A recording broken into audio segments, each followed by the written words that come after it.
Joining us here for our tasting notes, she's the founder of Royalty Spirits based in Portland, Oregon, which is the home of Rex Whiskey, Myru Vodka, and a few other goodies that we'll be talking about. Please welcome in Chauncey King. Thank you for having me. Well, thank you for joining us. And for those that are watching this on our Bar Conversations podcast or listening, if you want to watch the full extended interview here with Chauncey, go to our Facebook and YouTube page or check out the link in our show description, because you're not going to want to miss any of this, because she's done a whole lot of cool things. And I guess my first question is what drew you to this wild industry that is the alcoholic beverage industry? You know what? That's the first question that everyone always asks me, which is so crazy, is that I have a degree in psychology. So you should know better. And no, just kidding. yeah, that part, right? So I worked in corporate America for over 16 years as a senior HR analyst, but my side hustle was bartending. And then I started playing around with like the mixology of bartending. So that's what kind of led me into wanting my own spirits. It's just been that whole bartender, mixologist realm of things. And then I will hear women say, geez, just because we want a flavored cocktail don't mean we want it loaded down with sugar. I'm like, okay. So that's when I started playing with different recipes. And at that moment, I knew that I wanted something that was flavorful, but just, without all the syrup and sugar. So that's what got me to Myru Vodka. Well, and you did all this, when people hear that, they might go, oh, that happened during the pandemic. But you were doing this before it was kind of the cool, and before everyone did it at home. You were doing this for a while, and you guys have been building up for a while. Absolutely. I started Royalty Spirits with Myru Pear Flavor Vodka in 2014. So we're coming up on our 9th year. We started with private labeling, and now we have our own distillery that's going to be opening in November. We're going to do official grand opening. But even during the pandemic, we got more creative with how we should market. We did a lot of online sales, online recipes, virtual happy hours. So we definitely got creative during the pandemic. Well, I was going to ask, when you launched in 2014, what challenges did you face? Because for those that know the alcohol world, there's a ton of red tape. For those that don't, there's a ton of red tape. There's a ton of red tape. One, my main obstacle was financial hardship. When you're starting a new business, whether it's alcohol or a clothing line, you don't have anything established. So you don't have a financial record, and you can't just go into the bank and get a loan.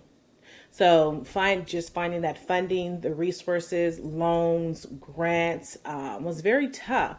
And I really didn't plan correctly as far as my budget. I just thought, okay, well, I'm creating this liquor. I'm going to have a celebrity post it and it's going to sell. And there it is there.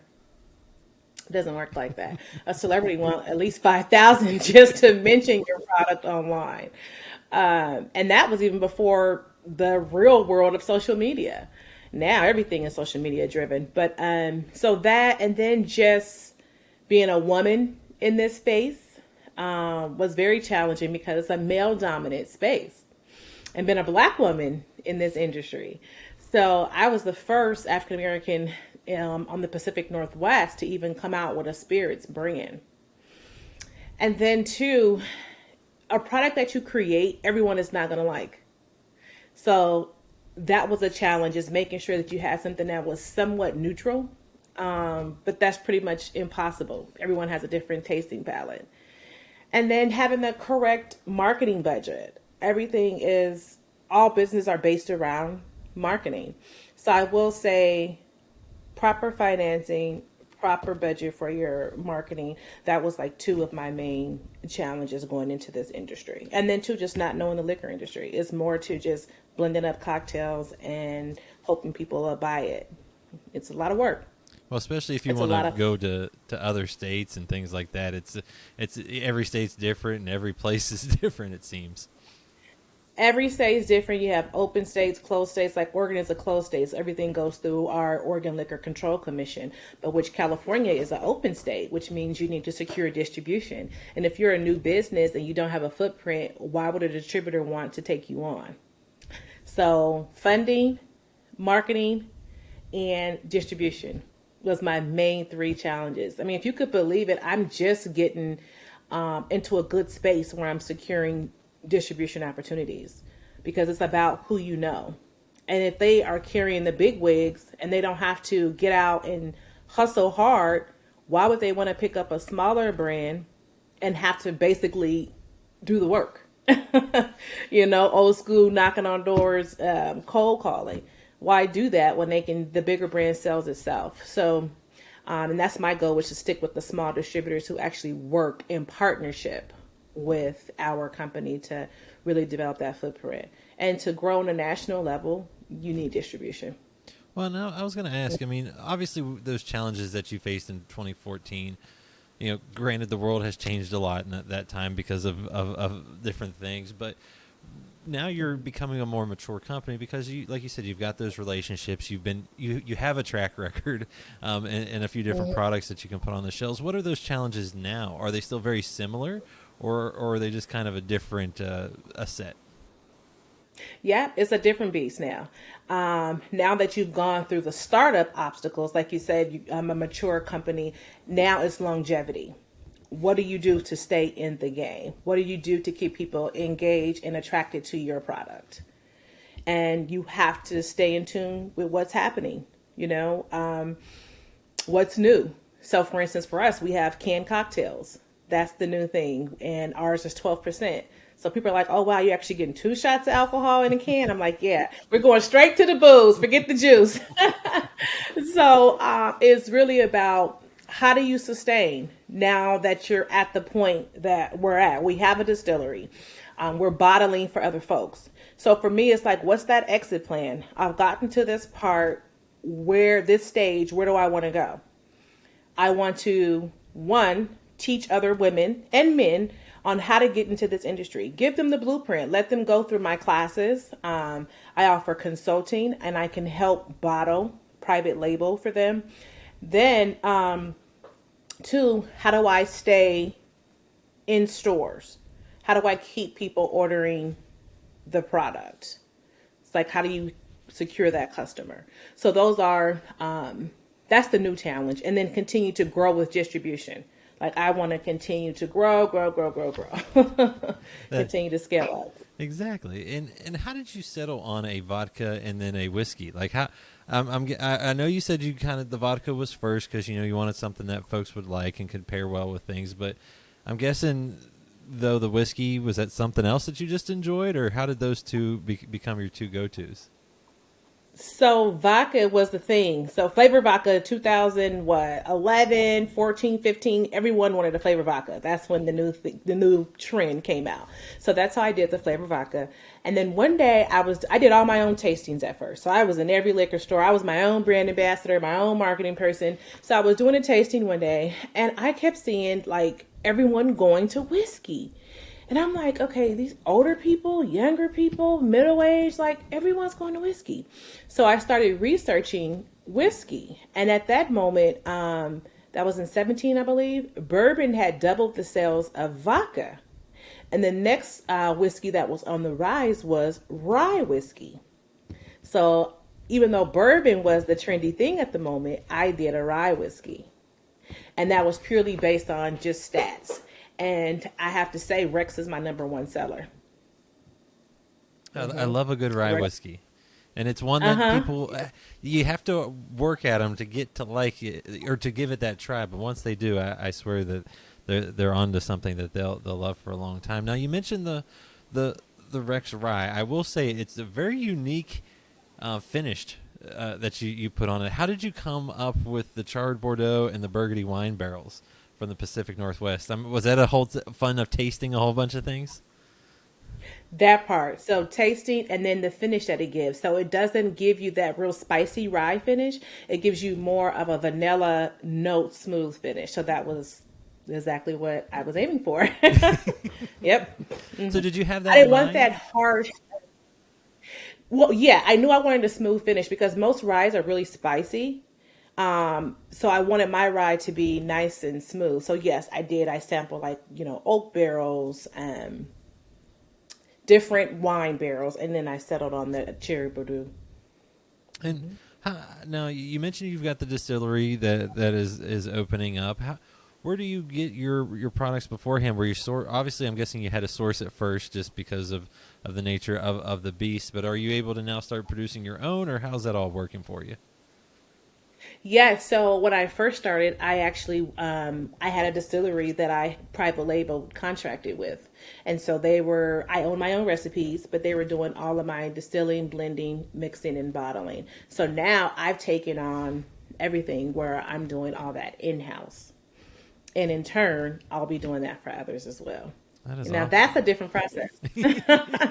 So, and I'm the type that I want to learn everything before I hire someone because I don't want to put like all my eggs in one basket and I have to depend on someone to run my company.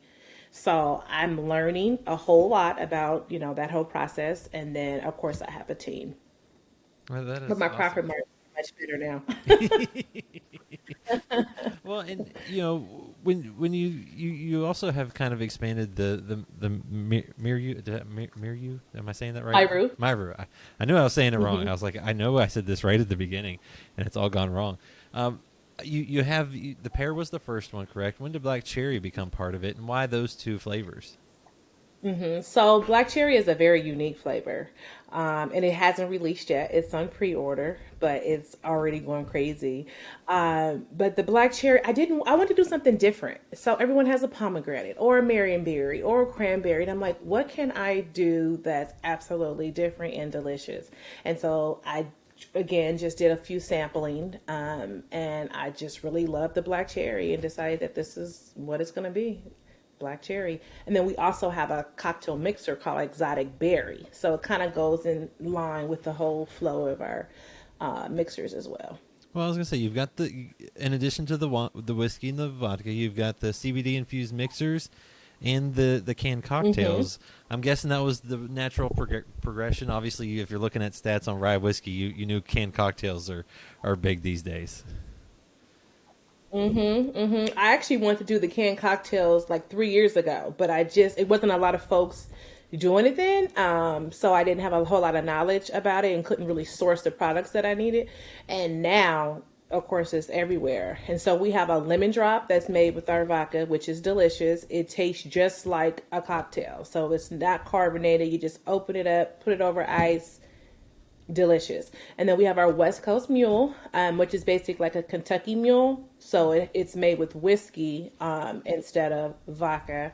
And it has vanilla, and lemon, and ginger in it. And it's absolutely delicious. And it's carbonated. It's carbonated. Now you said those are 12% though, because a Hmm. lot of folks when they're thinking canned cocktails 4 or 5%, some get up to 7 and 8, and then very few are above that double digit mark.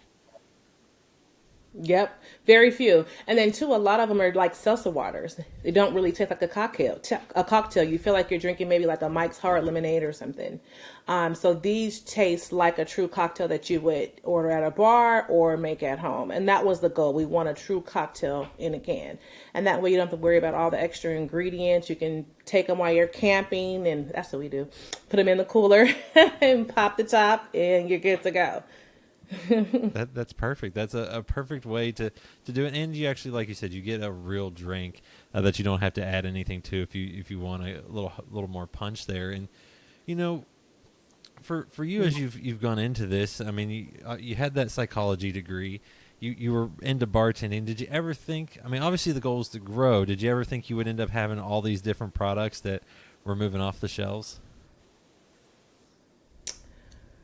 Um, No, and I have to be totally honest. I gave up on my business probably like 2018.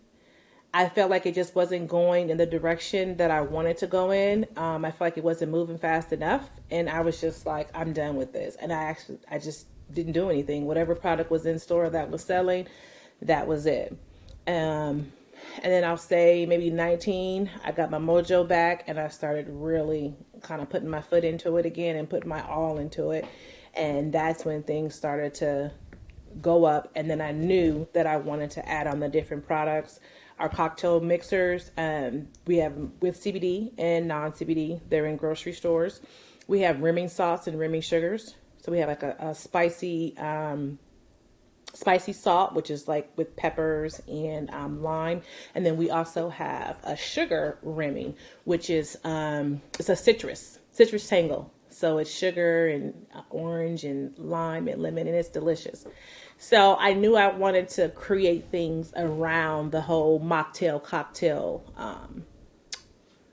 industry, but I'd never imagined it would be to this level. I'd never imagined I would have my own distillery. Like, I wanted it, I talked about it, but for things to actually happen, it's amazing.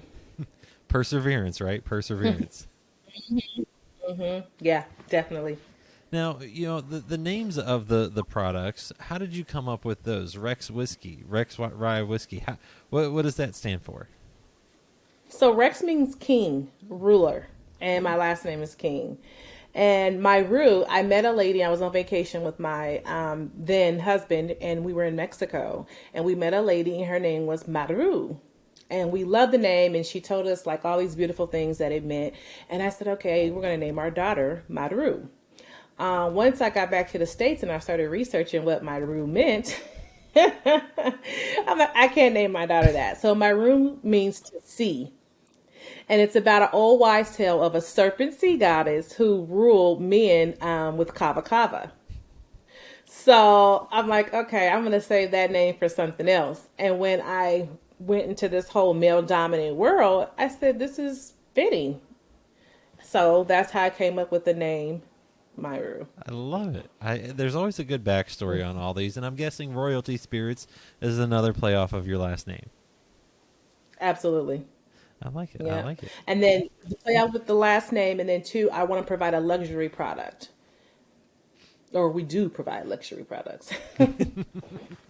Now you mentioned perseverance and all the challenges that you've overcome, and that you even do classes and consulting to help kind of now pass along your knowledge, because there's a lot of folks that are getting into this industry nowadays that it's a growing industry. What advice do you have for those getting into the industry, especially maybe women and folks like yourself? I would say make sure that you're financially stable. Make sure your budget is solid. You want to plan for things, for unexpected, unforeseen things. You want to make sure you have a heavy marketing plan, and that you have a team that's structured and aligned with your business goals. And you have to stay on the path.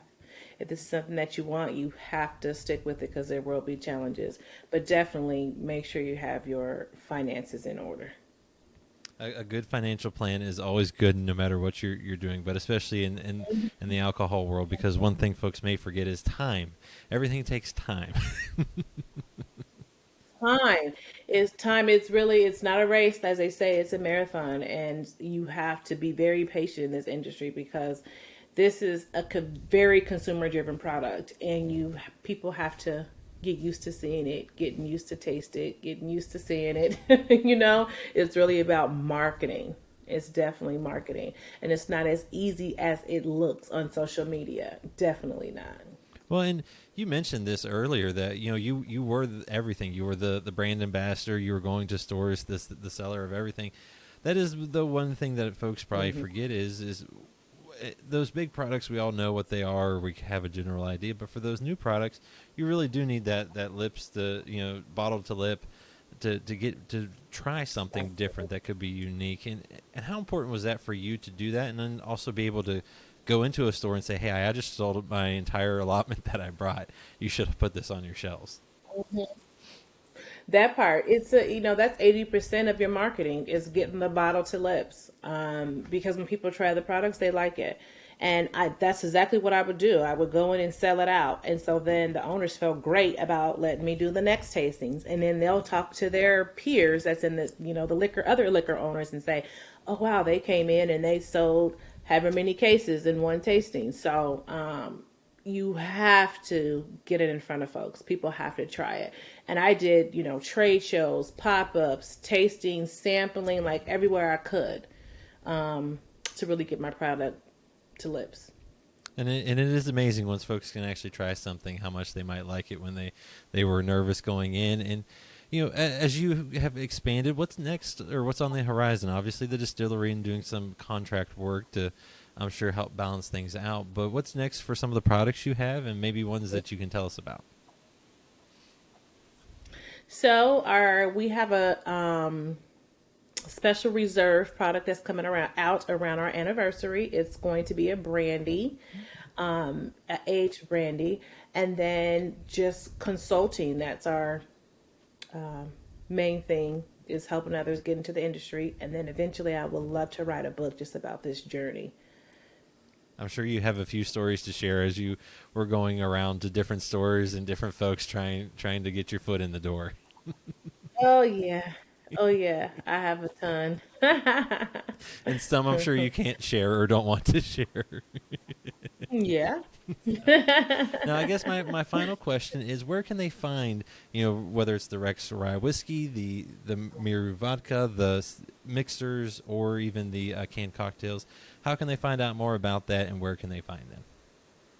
So you can visit our website. It's royaltyspirits.biz, and there's a store locator. So if you click on that, it can tell you the stores that's in your area. But if not, you can purchase online to most states, 48 states. So royaltyspirits.biz. And also, I'm guessing you're on social media too.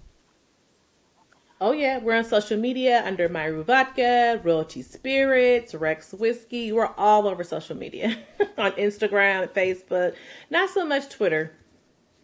Well, it sounds you have an amazing story, Chauncey, and I'm glad you could share at least just a little bit of it. And for folks, check it out. It's a cool brands, I should say. And Chauncey, this was a blast. Thank you. Thank you for having me. I enjoyed this time. Find more from Hops and Spirits at hopspirits.com. Thanks, everybody. Bye.